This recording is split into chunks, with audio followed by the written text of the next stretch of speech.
Гэтая поездка на мотоцикле для 26-гадовага байкера аказалася апошняй. Смяротнае ДТЗ адбылося ў Калінкавічах. 69-гадовы вадзіцель аўтамабіля збіў мотоцикл. Момант сутыкнення трапіў на відэа. По факце ДТЗ узбуджена криминальная справа. Житель города Калинковичи, управляя автомобилем Toyota, при осуществлении поворота налево на нерегулируемом перекрестке выехал на полосу движения мотоцикла Сузуки, который двигался прямо во встречном направлении, в результате чего произошло столкновение указанных транспортных средств, и водитель мотоцикла погиб.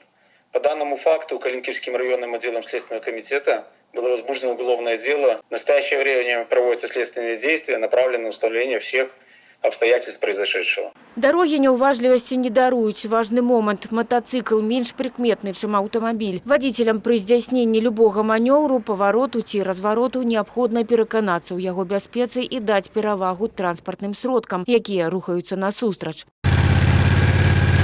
На Гомельшчыне між тым, з пачаткам вясны за мотоциклістамі узмоцнены нагляд. Першыя моталастаўкі вылецелі на дарогі, як толькі сышоў снег. Патрульныя брыгады выйшлі таксама. Работают это мотопатрули, ну и также личный состав нацелен на выявление нарушений со стороны водителей мототранспорта. Дополнительно, чтобы все понимали, мотоциклисты, у нас есть еще в помощи это камеры наружного наблюдения, по которым тоже ежедневно и в онлайн, и в записи отслеживаем нарушения. Штрафы предусмотрены за управлением состояния опьянения. Это 200 базовых, все знают, и 5 лет лишения права управления. За управление, не имея права управления, первый раз до 20 базовых и повторно уже вплоть до административного ареста.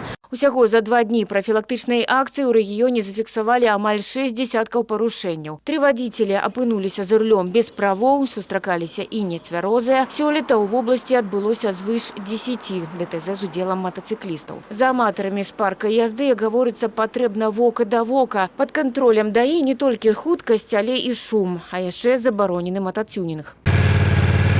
Дорожный испыт дае шумомер до 100 дБ, лічыцца нормай. Многія мотоаматары для эффектнай язды спецыяльна пераабсталююць тэхніку. Такога жалезнага коня могуць адправіць на штрафстаянку з наступнай экспертызай.